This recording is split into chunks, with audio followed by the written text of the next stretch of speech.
Malam. Saya ingin ke Pak Berlian terlebih dahulu. Pak Berlian, sebenarnya seberapa besar dampak konflik antara Amerika Serikat Israel melawan Iran di negara Azerbaijan? Ya, terima kasih. Begini saya akan jelaskan. Eh, Sebenarnya ada dampak, tetapi tidak langsung. Dampaknya tidak langsung itu ada 3 jenis dampak yang ingin saya sampaikan, yaitu dampak keamanan, kedua dampak geopolitik, dan ketiga dampak ekonomi.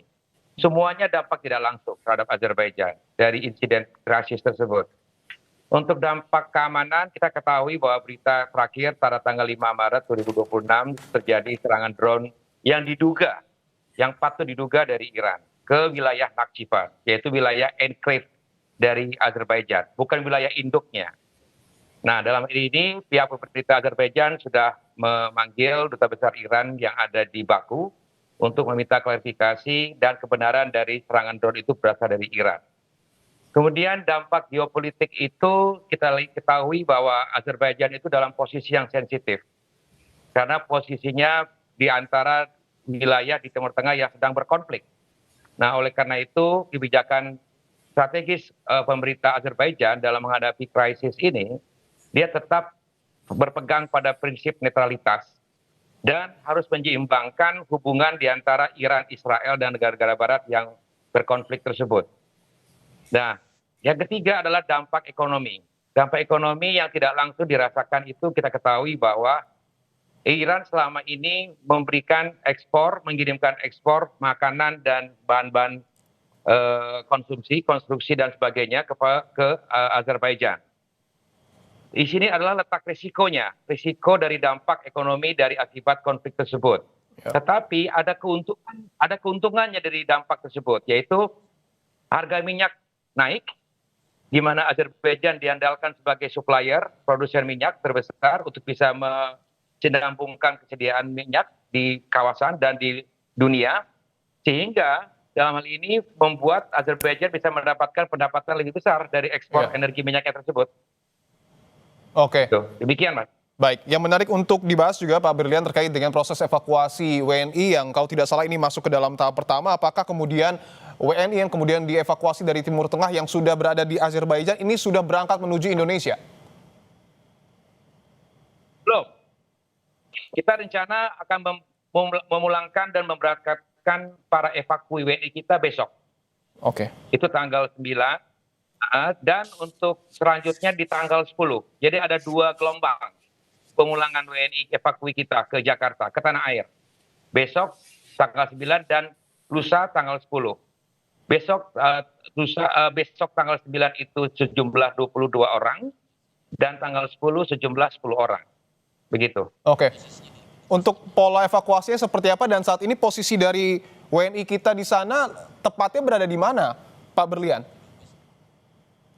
Saat ini WNI kita berada di transit di Kota Baku, di Hotel Kafkas yang sudah kita siapkan dan sudah kita sediakan dengan logistik, transportasi dan kesiapan untuk berangkatnya besok dengan tiket yang sudah di tangan. Tinggal kita pendampingan, pengawalan untuk sampai tiba dengan selamat, sehat semuanya dan lancar di tanah air. Sudah kita siapkan semuanya, Mas. Oke, rencana pukul berapa estimasi tiba di Indonesia, Pak Berlian? Ya, kita menggunakan rute udara dari Baku itu berangkat jam 10 malam melalui Istanbul dengan pesawat Turkish. Jadi ketibaan kemungkinan berangkat jam 10 malam, transit di Istanbul. Setelah dari Istanbul nanti akan lanjut ke tanah air Jakarta. Itu diperkirakan sore ya, Mas, ya, kemungkinan ya. Jika tidak ada halangan di Istanbulnya terutama. Tapi kalau dari Bakunya udah on schedule. Ya, oke, insya Allah sore hari 32 warga negara Indonesia yang dievakuasi dari Timur Tengah ini akan tiba di tanah air. Saya ingin pastikan dulu apakah kemudian untuk jalur udara yang kemudian nanti akan dilintasi ini sudah dapat dipastikan aman, Pak Berlian?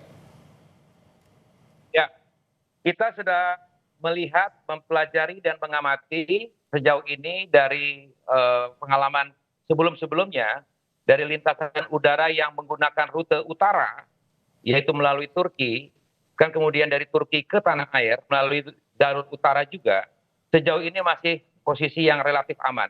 sejauh ini, sementara. Oke. Demikian. Baik, tentu kita berharap bahwa proses evakuasi ini berjalan aman. Saya ingin tanyakan, ketika nanti 32 WNI ini sudah berhasil dievakuasi ke tanah air, apakah ada langkah-langkah lanjutan untuk kemudian mengevakuasi warga negara Indonesia lainnya di Timur Tengah? Dan jika betul, estimasi jumlah WNI kita yang harus dievakuasi ini kira-kira berapa, Pak Berlian?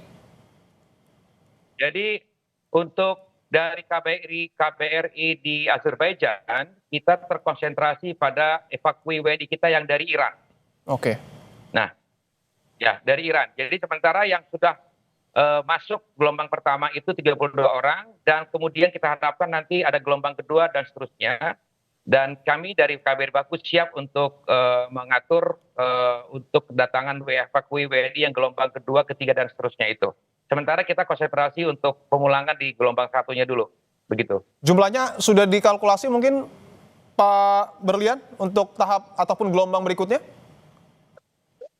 Nah, sementara kita masih koordinasi dengan KBRI di Teheran untuk jumlah gelombang evakuasi WNI yang berikutnya, dan kita menanti data dari jumlah tersebut dari KBRI Teheran. Dan kami siap dalam hal ini untuk menyesuaikan jumlah tersebut di Baku. Kita sesuaikan nanti pada saat kepulangannya untuk pemesanan tiket, kamar hotel untuk penampungan sementara dan sebagainya, transportasi darat juga dan sebagainya, kita sesuaikan dengan jumlah WNI kita yang akan dievakuasi tersebut ke Baku, ke Azerbaijan. Baik, saya ingin pastikan lagi Pak Berlian bahwa tadi sudah disebutkan insya Allah proses dari pemulangan ataupun evakuasi WNI kita dari Azerbaijan menuju ke Indonesia ini dapat dikatakan aman, tetapi kalau tidak salah atau mungkin bisa dikonfirmasi, beberapa waktu yang lalu kondisi bandar udara di sana juga terbilang tidak aman. Untuk saat ini kondisinya seperti apa, Pak Berlian? Ya, saya ingin meluruskan dulu berita yang nyatanya bahwa insiden yang terjadi di tanggal 5 Maret di Nakhchivan itu berada jauh jaraknya dengan kota Baku.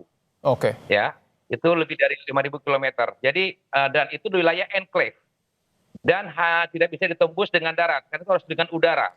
Jadi kebetulan juga WNI kita tidak ada yang bermukim di wilayah Nakhchivan itu, wilayah yang terserang drone itu, tidak ada sama sekali WNI kita. Jadi WNI kita lebih banyak terkonsentrasi di kota Baku yang jaraknya jauh sekali dengan wilayah insiden tersebut. Sehingga makanya evakuasi WNI kita dari Iran, dipilihlah kota Baku itu karena pertimbangan beberapa hal. Karena jarak yang dekat, relatif stabil dan aman kotanya, dan terbuka untuk wilayah rute udaranya dari Baku tersebut keluar dari Azerbaijan. Oke, bahwa wilayah Baku ini sudah terkonfirmasi aman. Untuk WNI yang kemudian dievakuasi ke tanah air ini mayoritas berprofesi sebagai pekerja, Pak, atau mungkin pelajar? Sebagian ada yang pelajar, sebagian ada yang diaspora, sebagian juga ada yang pekerja.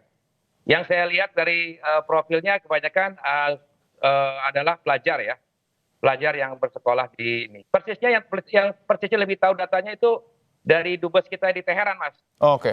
Gitu. Okay. Kami melihat dari data itu, makanya kami bisa sebutkan profil dari masing-masing evakuasi kita itu ada sebagian yang pelajar, sebagian adalah yang pekerja, sebagian adalah yang diaspora. Oke. Kondisinya mayoritas sejauh ini sehat semua, Pak? Atau mungkin ada, mohon maaf, tentu kita tidak harapkan terjadi, terdampak dari serangan yang kemudian terjadi di Iran? Ya, jadi kemarin begitu mereka tiba di border perbatasan Iran dan Azerbaijan, yang saya sendiri dan tim KBRI dan tim dari Kemlu menjemput langsung ke perbatasan, kami melakukan pengecekan terutama kesehatan dari masing-masing saudara-saudara kita WNI. Kemudian kita pastikan untuk mereka, karena perjalanannya jauh dari Iran menuju ke Azerbaijan, kita pastikan mereka dalam kondisi fit, dan setelah itu kita siapkan logistik dan segala macam transportasi yang memadai menuju ke kota Baku yang berjarak 280 km. Ketibaan sampai di transit di kota Baku, kita inapkan di hotel dengan kondisi yang juga sama aman dan sehat juga. Kita siapkan konsumsi sehari 3 kali dan sebagainya. Kita pastikan mereka dalam kondisi yang stabil, aman, sehingga pada saat mereka menuju kembali ke Jakarta di tanggal 9 besok dan 10, tetap dalam kondisi yang aman, yang sehat, tetap stabil. Oke. Kita pastikan pendampingan pengkawalan kami dari KBRI, tentunya kami akan juga dibantu dari tim PWNI dari Kemlu dalam hal ini memastikan bahwa proses evakuasi mulai dari Teheran ke Baku sampai ke Jakarta itu berjalan sesuai dengan rencana yang bagus, yang baik, yang lancar. Demikian. Oke, sejauh ini bagaimana pola komunikasi Kedutaan Besar RI untuk Azerbaijan dengan para WNI kita, Pak, yang berada di sana dan akan dievakuasi? Ya, jadi kami melakukan town hall meeting, melakukan briefing kepada 32 orang evakui WNI kita yang transit di Baku, dan kami sampaikan beberapa hal yang penting selama transit di Baku menjelang kembali ke tanah air, yaitu adalah menjaga diri, kesehatan diri, perhatian terhadap diri sendiri, dan juga kita pastikan persediaan logistik yang ada selama transit itu dijamin. Kemudian mereka juga tidak akan keluar kemana-mana ke kota Baku.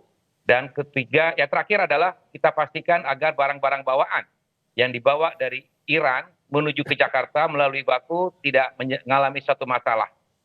Dan yang paling penting adalah dokumen perjalanan. Itu kami pastikan teman semua, saudara-saudara kita juga tetap tidak ada masalah, khususnya paspor dan visa, sehingga lewat lintas batas di bandara juga berjalan dengan lancar.